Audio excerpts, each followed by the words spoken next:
दोस्तों नमस्कार। आज हम एक बहुत ही सुंदर कथा के साथ आप सभी का स्वागत करते हैं हमारे चैनल पर। तो दोस्तों आपसे अनुरोध है, कथा पूरी सुने, आधी अधूरी ना छोड़ें। चलिए चलते हैं कहानी की ओर। एक समय की बात है, सतयुग में देवता, मनुष्य और असुर सभी श्री हरि विष्णु की भक्त में लीन रहते थे। भगवान विष्णु ने जगत की रचना के बाद अपनी लीला के अनुसार सबको कर्म और धर्म का ज्ञान दिया, परंतु समय के साथ मनुष्य मोह, आलस्य और विषय भोगों में लिप्त होने लगा। तब भगवान ने कहा, मैं प्रत्येक वर्ष आषाढ़ शुक्ल एकादशी से लेकर कार्तिक शुक्ल एकादशी तक योग निद्रा में जाऊंगा। इस दौरान कोई भी विवाह या शुभ कार्य नहीं होंगे। इस प्रकार जब आषाढ़ शुक्ल एकादशी देवशयनी एकादशी को भगवान विष्णु क्षीर सागर में शेषनाग की शैया पर योग निद्रा में चले गए, तो संसार के सारे देवता, ऋषि और मनुष्य प्रतीक्षा करने लगे, हे प्रभु कब जागेंगे। देवशयनी एकादशी से लेकर देव उठनी एकादशी तक 4 माह तक भगवान विष्णु निद्रा में रहते हैं। इस अवधि को चतुर्मास कहा जाता है। इस समय कोई भी मांगलिक कार्य नहीं किया जाता। 4 महीनों तक भगवान की नित्य सेवा केवल तुलसी माता, लक्ष्मी जी और भक्तों की भक्ति से ही चलती रहती है। देवी लक्ष्मी रोज भगवान के चरणों में पुष्प और जल अर्पण करती हैं। तुलसी माता उनके सिरहाने मध सुगंध फैलाती रहती हैं। पुराणों में एक कथा आती है, एक नगर में एक ब्राह्मण और उनकी पत्नी रहते थे। वे अत्यंत निर्धन थे, लेकिन भगवान विष्णु के बड़े भक्त थे। दोनों पति पत्नी प्रतिदिन भगवान का नाम लेकर एक बार ही भोजन करते थे। एक दिन ब्राह्मण ने कहा, देवी इस बार जब देव उठनी एकादशी आएगी तो हम भगवान विष्णु को जगाने का विशेष पूजन करेंगे। पत्नी ने कहा, स्वामी हमारे पास धन नहीं, पूजन कैसे करेंगे। ब्राह्मण बोला, भक्त ही सबसे बड़ा धन है। तुलसी दल और मन की सच्ची भावना से किया गया पूजन ही भगवान को प्रसन्न करता है। दोनों ने निश्चय किया कि इस एकादशी को पूर्ण श्रद्धा से पूजन करेंगे। कार्तिक शुक्ल एकादशी का दिन आया। सूर्य देव से पहले दोनों स्नान कर शुद्ध वस्त्र धारण कर बैठे।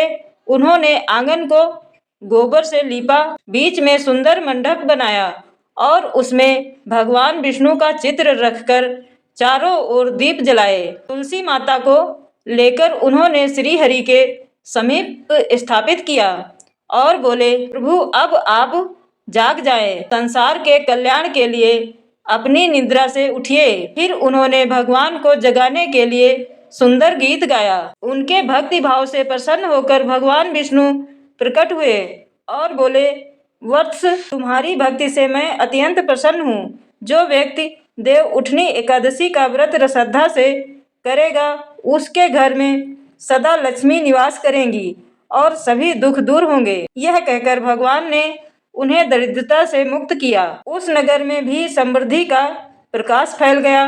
देव उठनी एकादशी का संबंध तुलसी विवाह से भी है। कहा जाता है कि इस दिन भगवान विष्णु ने वृंदा नामक असुर राज की पत्नी के श्राप से मुक्त होकर शालिग्राम रूप में जन्म लिया था। वृंदा अत्यंत पवित्रता थी। उसके पति जालंधर को उसकी पवित्रता शक्ति से अजयता प्राप्त थी। देवता जालंधर को मारना चाहते थे, परंतु वृंदा की पवित्रता के कारण कोई उसे परास्त नहीं कर सका। तब भगवान विष्णु ने जालंधर का रूप धारण कर वृंदा की परीक्षा ली। जब वृंदा को यह पता चला तो उसने क्रोधित होकर भगवान विष्णु को श्राप दिया, हे विष्णु तुम भी अपनी पत्नी से दूर रहोगे और पत्थर बन जाओगे। यह श्राप सत्य हुआ और भगवान विष्णु शालिग्राम शिला बने। वृंदा का शरीर भी अग्नि से भस्म हो गया, किंतु उसकी आत्मा तुलसी के रूप में उत्पन्न हुई। भगवान ने कहा, हे वृंदा अब से तुम तुलसी कहलाओगी। तुम्हारे बिना मेरा पूजन अधूरा रहेगा और इसी दिन देव उठनी एकादशी पर मैं तुम्हारे साथ विवाह करूंगा। इसलिए इस दिन तुलसी विवाह का विधान है, जिसमें तुलसी माता और शालिग्राम विष्णु का विवाह किया जाता है। देव उठनी एकादशी सुबह स्नान कर व्रत धारण कर भक्त भगवान विष्णु और तुलसी माता की पूजा करते हैं। घी के दीपक जलाकर भगवान के समीप यह वचन कहते हैं, ओम नमो भगवते वासुदेवाय नमः। हे श्रीहरि, 4 मास की निद्रा के पश्चात अब जागिए, धरती पर धर्म की रक्षा करें, भक्तों का कल्याण करें। इस दिन घरों में, आंगन में मंडप बनाकर तुलसी विवाह किया जाता है।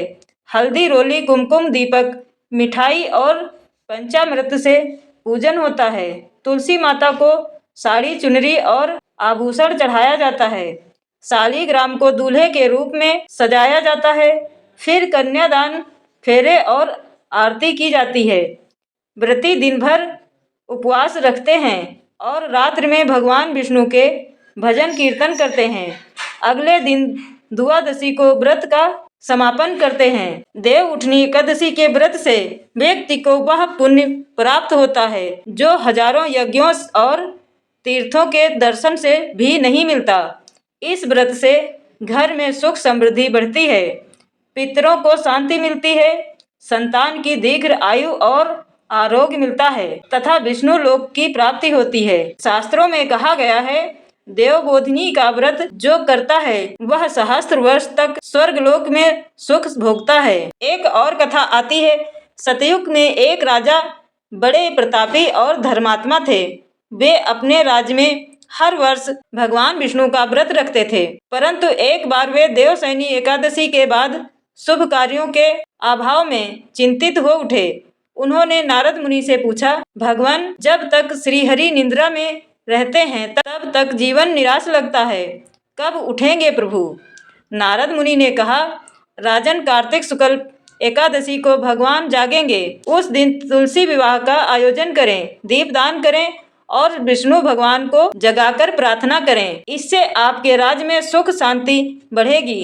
राजा ने वैसे ही किया। उस दिन नगर में सुंदर सजावट की गई, दीप मालाएं जलाई गईं, हर द्वार पर दीपक चमकने लगे। जब भगवान जागे तो उन्होंने कहा, राजन, तुम्हारे राज्य में अब धर्म, धन और ज्ञान का वास हो रहेगा। उस दिन से देव उठनी एकादशी का पर्व जन जन में प्रचारित हुआ। देव उठनी एकादशी केवल एक धार्मिक व्रत नहीं, बल्कि यह जीवन में जागृति का प्रतीक है। 4 महीने की निद्रा यह संकेत देती है कि जीवन में कभी कभी ठहराव आवश्यक है, आत्मचिंतन का समय। और फिर देव उठनी का दिन हमें यह सिखाता है कि जागो, अपने भीतर के भगवान को जगाओ, धर्म और कर्म के मार्ग पर चलो। इस प्रकार कार्तिक शुक्ल एकादशी को देव उठनी व्रत करने से व्यक्ति के जीवन में सौभाग्य, सुख और शांति आती है। श्री हरि विष्णु सदा भक्तों पर कृपा बनाए रखते हैं। श्री हरि अपने भक्तों पर सदैव कृपा बनाए रखें। इसी कामना के साथ हम मिलेंगे एक और कहानी में। तब तक के लिए नमस्कार, धन्यवाद, जय श्री हरि।